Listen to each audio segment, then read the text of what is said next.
more static targets and etc.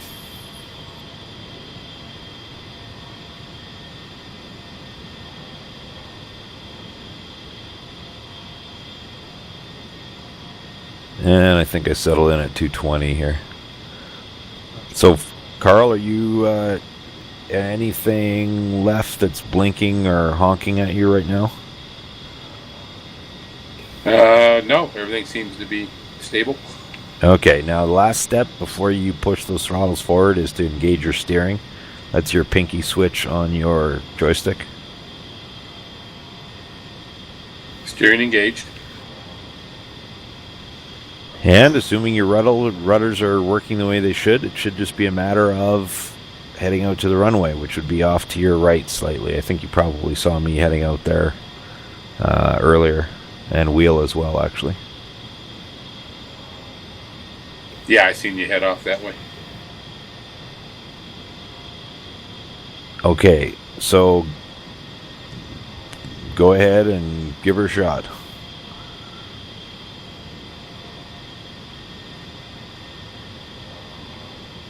So just nice and gentle. Yeah. Fridge, just be advised I'm out of the cockpit here. Just watching Carl.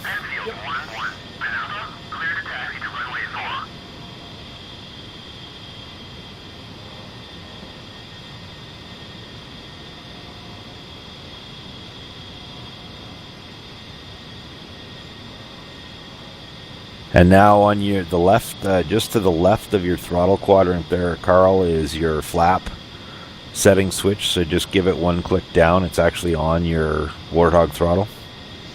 Oop, keep watching where you're going. There we go. Yeah, just bring her up one more click. Should have it in the middle setting. There you go. Perfect. So as a general rule in the DCS community, guys frown on people taking off on taxiways. So as long as you keep her down under 50 knots or whatever, you can get a pretty good clip going. Oh, okay. I'm used to taxi at walking speed. Yeah, you can be a little. I mean, in this, yeah, you can get there. Copy. Want to change it up here a little bit, Fridge? Sure. All right, stand by, just straighten out here. Look pretty good, though. That works pretty well. And you want to switch over to my left wing here?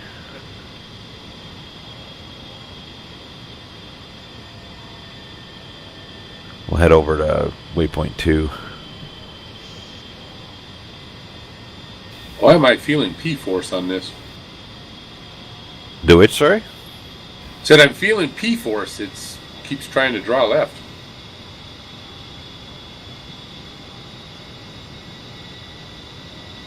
Probably because you have more weight on that side.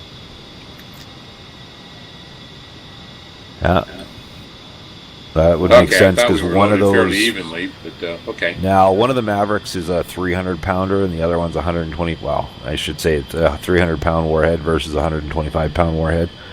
And you got the TGP on one side as well, and I can't remember which side was which, but that might account for it. Okay. Yeah, I was going to say it seemed weird with the twin engines both mounted close to the center that I'd be getting yaw with that. Yeah, you might get some of it too, just because the tricycles, the front nose wheels, kind of offset,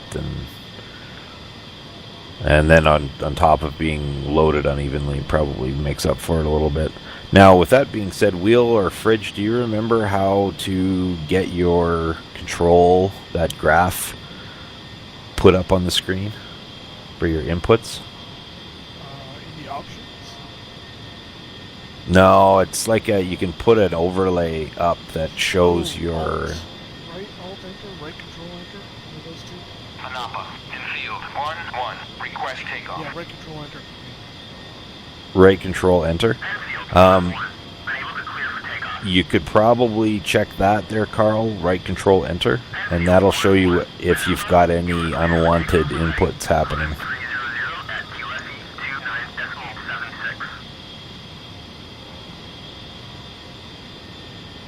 Okay, yeah, I got some interesting looking graph on the bottom left there. Now, if you want to do just a quick control check, you can move your various, once you're stopped, just give some rudder inputs, give some stick and throttle inputs. Just make sure everything's kind of the way you expect it. But I think that pulling off the left, drawing to the left is just load related. Yeah, seems to be. Everything seems to be pretty centered otherwise.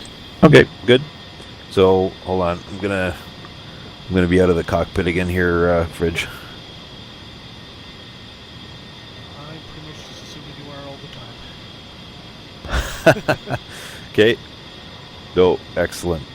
Now we've got your flaps set, and you should be pretty much good to go. Now, with that being said, as you start to accelerate past about 60 knots, 65 knots indicated on your HUD, you're going to want to disable or disengage your steering. So just remember, once you have actually started to register speed on your HUD, right now it says 50, but once it goes into 60, 65, hit that pinky switch on your stick. That will disable your steering so that you don't rip your nose wheel landing gear off as you go faster than it can handle. Copy that. Other than that, you're going to want to cycle at about 135 indicated. So go ahead and let's see how we do.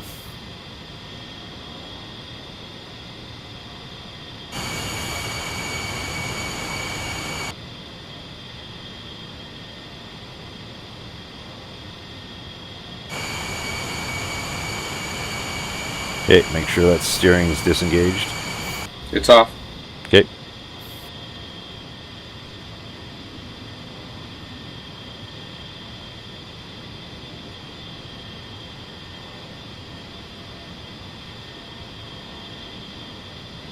All right, go ahead, pull her back nice and steady.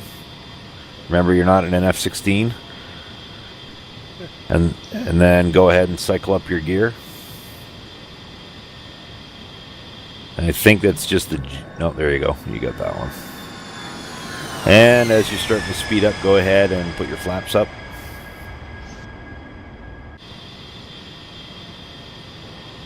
Just going to put her in a right bank here, Bridge.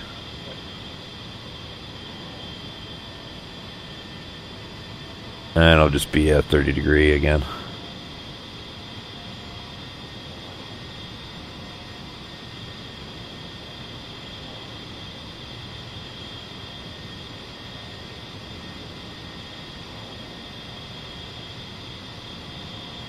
All right.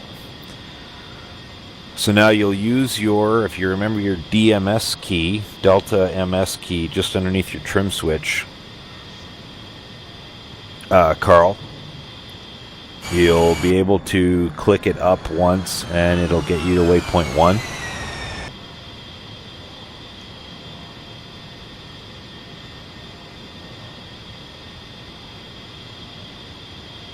Actually, you know what I think I'm going to do here, Fridge, is I'm going to head back to Napa and we'll join up with him.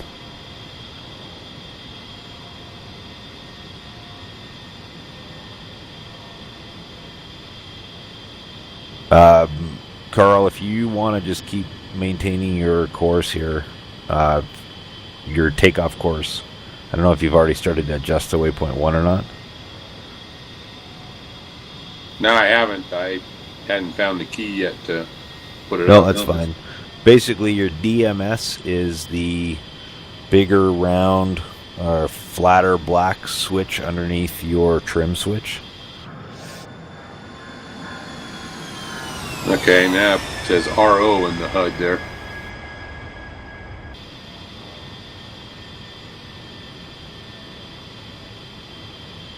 I was DMS up, right?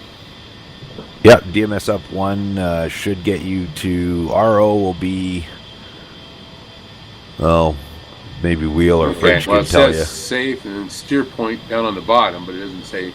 Oh, there it is. Range 1. Yep. Go ahead and start heading over there.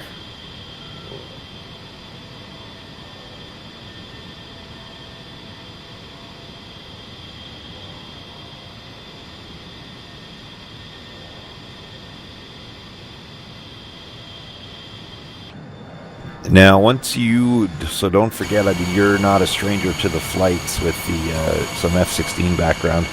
Get your aircraft, get up to about 8,000 feet for now. That's where we're sitting. And get your aircraft trimmed out so it's relatively stable. And I'll walk you through a couple other steps here. Okay, I'm already at 9.2. Okay, come on down to 8. And there's a couple of particulars about the autopilot and some of the network that we'll introduce you to. Strange, the tadpole's just doing circles on me here.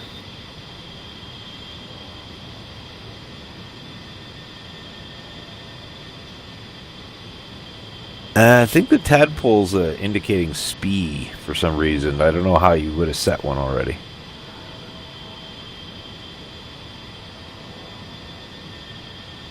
You talking about the velocity vector? Or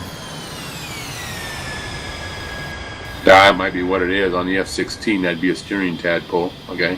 Yeah. Okay. Yeah. No. If it's if you're good there, if that's what you're talking about, then yeah, it should just. I think that was because once I quit looking at that and started looking at some of the other stuff, it's making more sense. Okay. I'm going to keep my eyes open here for you. And one of the other things, too, I'm going to ask you to do once you get some control and you got your flight stabilized a bit, is the light panel is basically just in the back right-hand side of the cockpit, almost in the very back.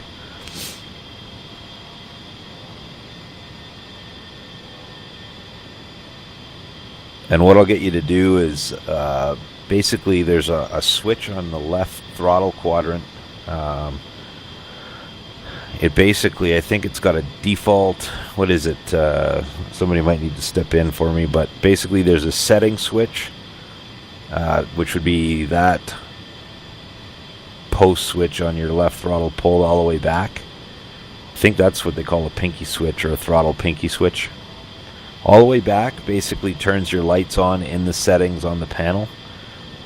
The middle setting is off completely, and then the forward setting, if somebody can, what is it, it's standard? I don't know.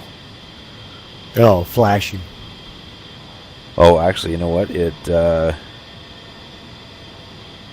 Okay. You talk about the position lights, right? Yeah. Yeah, it's steady, down, center, off, and up, flashing. Oh, sorry. You know which one I'm talking about, Wheel, is the pinky switch on the left throttle.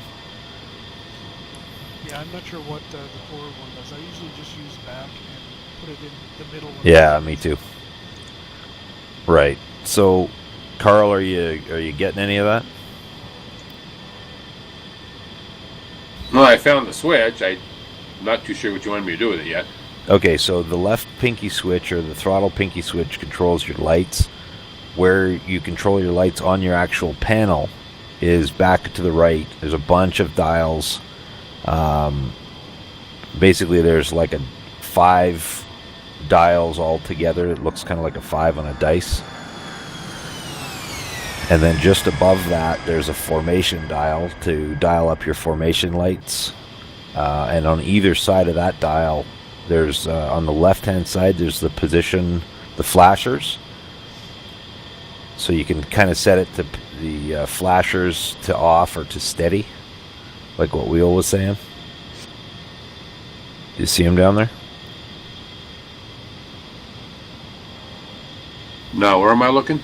There's only back- one toggle switch on that panel, and it's the last panel on your right.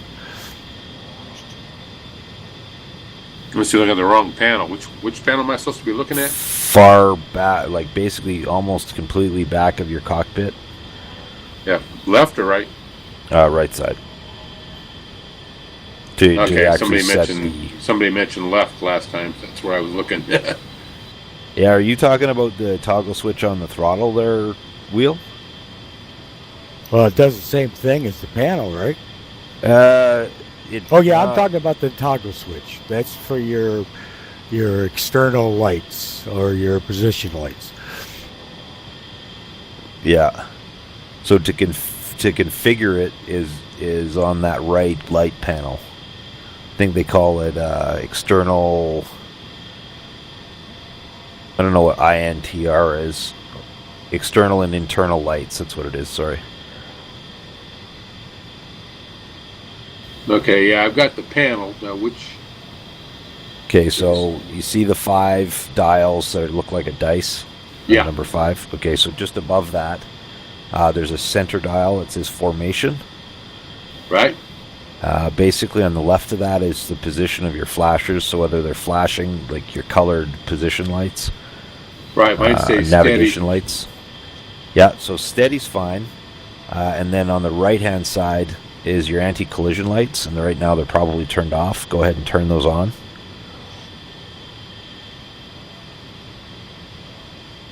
And then if you're looking out Switch your wing... keeps going back down to off. Yeah, okay, this is the next thing, is that the pinky switch on your throttle quadrant, on the very outside of your left throttle, it has to be pulled back, otherwise it won't set properly.